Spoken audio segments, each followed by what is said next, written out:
las entrevistas en 24 horas.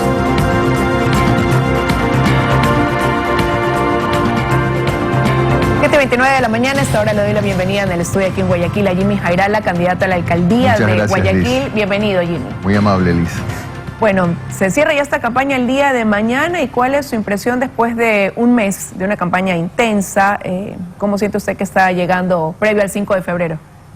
Me parece que ha sido una campaña, nuestra campaña, muy propositiva, ¿no? Muy diferente a las demás campañas. Ha sido una campaña alegre y sobre todo es la única campaña que ha propuesto algo que pone a Guayaquil a soñar. Y ese es el proyecto del tren eléctrico elevado. Un proyecto posible, un proyecto que está funcionando en otros países del mundo. En este momento están haciendo las nuevas líneas en Monterrey, en Panamá, en Brasil, etcétera. Absolutamente viable, que necesita sí, seguramente un subsidio del municipio, pero en términos generales ha sido nuestra propuesta macro, ¿no? Porque creemos que si algo le ha faltado a Guayaquil en todo este tiempo, y de eso hemos venido hablando, es volver a ser ese Guayaquil de las grandes obras. El guayaquileño, por su propia autoestima, está acostumbrado a eso. Y eso es lo que ha sido un factor diferenciador para nosotros en esta campaña. Pero ese proyecto que no constaba en el plan de gobierno presentado, por ejemplo, al CNE, que usted dice es su bandera dentro de esta campaña, también ha sido cuestionado en algunos ámbitos. Hay quienes dicen, ¿por qué un tren elevado si quizás hay un sistema como la aerovía, por ejemplo? Bueno, la aerovía, por eso, justamente. Porque hay un sistema como la aerovía que ha sido un fracaso, que un trayecto tan corto por 70 centavos, que hay que más bien integrarlo. El tren elevado es el que va a integrar al sistema de transporte de Guayaquil con los alimentadores, con las metrovías que debería ser de vehículos eléctricos, para lo cual hay que conversar con los dueños, son los transportistas, y probablemente sí, la aerovía, porque la aerovía como está no tiene futuro. No desaparecería. No, yo pensaría que hay que integrarla a ese plan, valga la redundancia, integral de transporte en Guayaquil. El problema de Guayaquil es que ha crecido en todo de manera desordenada, porque, Liz, Guayaquil no tiene un plan de desarrollo para los próximos 30 años. No existe. Entonces todo lo hemos venido haciendo de parche en parche, y por eso es que hoy día estamos con problemas en todos los ámbitos, seguridad incluida, ¿no? Antes de hablar de eso, quiero todavía tener más detalles de esta propuesta del tren elevado. Usted ha dicho que ya hay más de 10 empresas que están interesadas. Hay que tienen la tecnología. Pero no han tenido un acercamiento. Usted decía que ya incluso se han mostrado con el simple hecho de hablar de este tema. Sí. Ya han dicho que pero por discreción no puedo revelar nada, pero lo que le digo es que hay interés. En todo el mundo en este momento están optando por los trenes elevados justamente para sortear los grandes problemas de movilidad. Pero ¿y el costo de una obra como esta y el financiamiento de la misma? El financiamiento es vía concesión a 30 años plazo, tal cual pasó con las vías de Guayas. A la provincia en ese momento no le costó un centavo, le costó al concesionario. ¿Cuál fue, qué es lo que recuperó, cómo lo recuperó? Con el peaje durante 20 y pico de años. Es lo mismo. Es una concesión, es una inyección económica, la primera línea de casi $1.000 millones para Guayaquil. ¿Y cómo lo va a recuperar? Lo va a recuperar en esos 30 años que va a manejar el negocio. Es un negocio. Ahora, pero hay quienes han señalado que ese proyecto tendría un costo por tramo o por trayecto de ida o de vuelta de más de $2 el pasaje. ¿Cuál sería el valor estimado? La que ha dicho eso es Cintia, porque está mal informada. Y no es verdad. No, apenas rebasa los 80 centavos. Y quiero hacerle un rápido análisis. Si nosotros vamos a subsidiarlo, como efectivamente lo vamos a hacer, el subsidio no va a pasar de unos $22 millones al año. Recordemos que Cintia se gastó 20 millones en baldear aceras.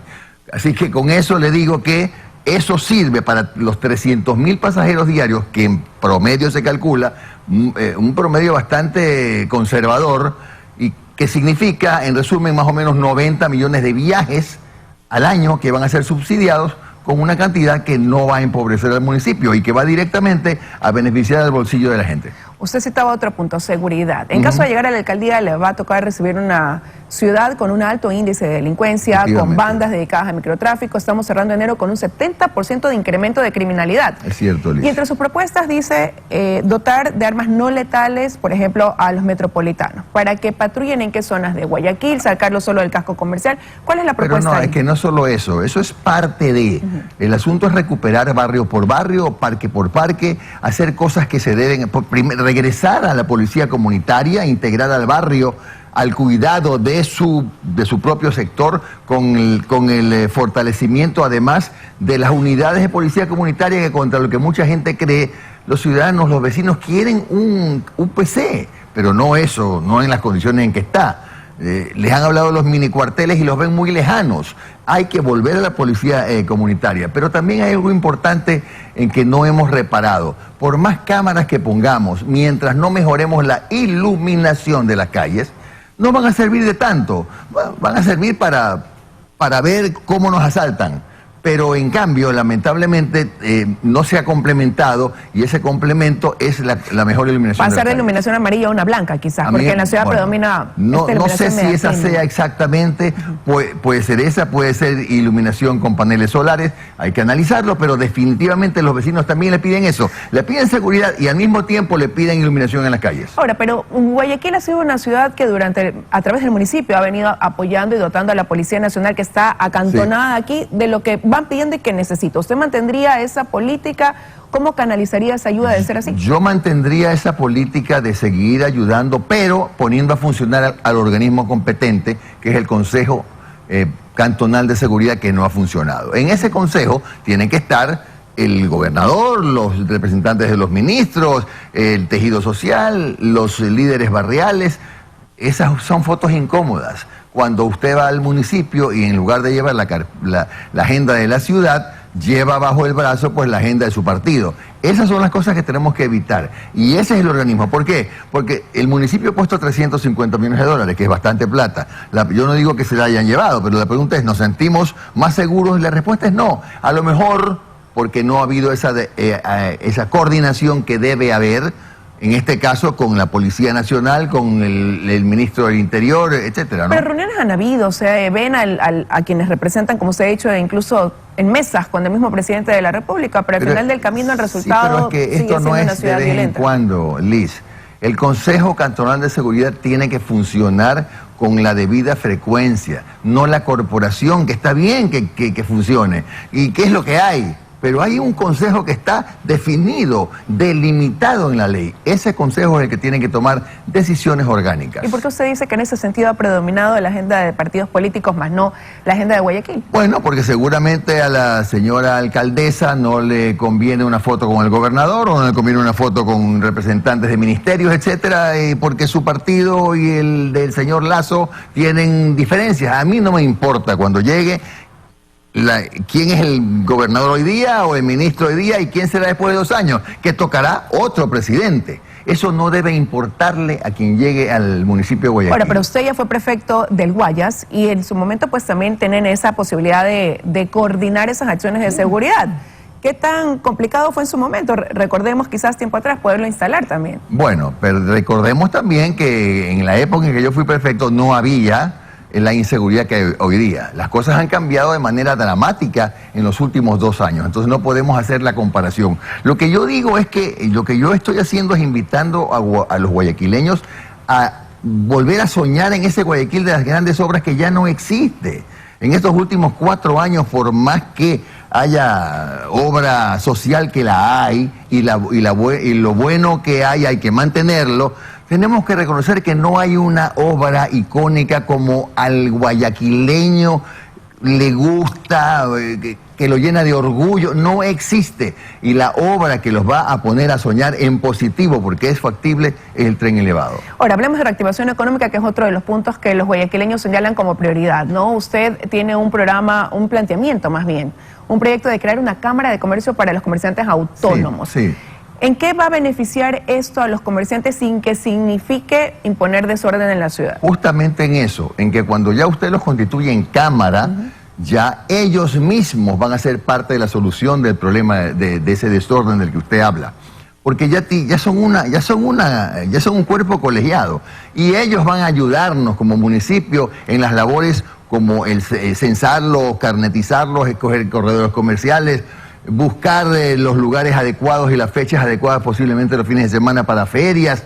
Con ellos se va a poder trabajar. Ya no va a ser una relación distante del que perseguía, no. Ahora va a ser una relación con un cuerpo colegiado que va a tener voz, que va a tener participación en las decisiones del municipio en lo que tiene que ver con el cuidado del orden en la ciudad. Ahora, pero eso es un grupo también complejo, hay que reconocerlo, ¿no? Sí, claro. Porque ya tienen quizás años en donde ellos creen que trabajar en un desorden los beneficia más o los lleva a tener mayores réditos económicos y colocarse en una esquina que ir a un área creada, por ejemplo, dentro de un espacio Liz, cerrado. lo que yo también le digo es que el trabajo es un derecho universal. Usted no le puede negar a la gente la oportunidad de trabajar. Si usted ha viajado, estoy seguro que sí, como muchos de nosotros, gracias a Dios, habrá visto que en todas partes del mundo hay trabajadores autónomos.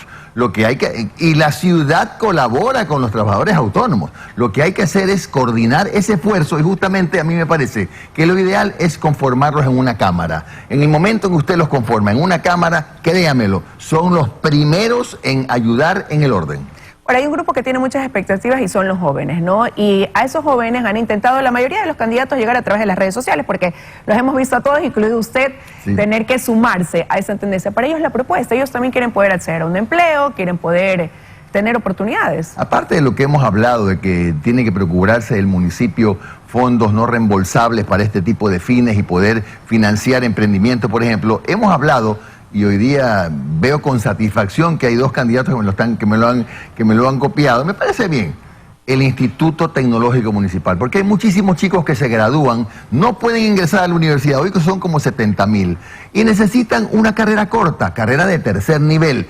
Ese Instituto Tecnológico Municipal va a servir, por ejemplo, para eso. ¿Cuál es la diferencia entre que estudien ahí y que estudien en una universidad pública? Es que hablo de los que no pueden entrar a la universidad. Los que se quedan sin cupo, obtener claro, esa posibilidad. Y por último, habrá gente joven que elija una carrera corta. Incluso hay que acomodar el pensum a las necesidades de hoy.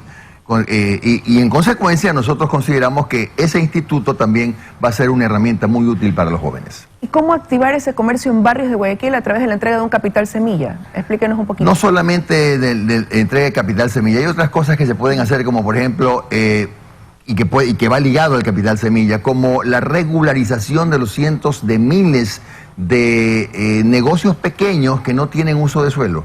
Hay que darles el uso de suelo y justamente inyectar ese capital semilla para que puedan reactivarse. Pero ese capital semilla es como un bono, Jimmy. A ver, ese capital semilla se lo puede entregar no de fondos municipales, sino de empréstitos internacionales no reembolsables, que ese es el procedimiento. Pero hay otra forma más, Liz.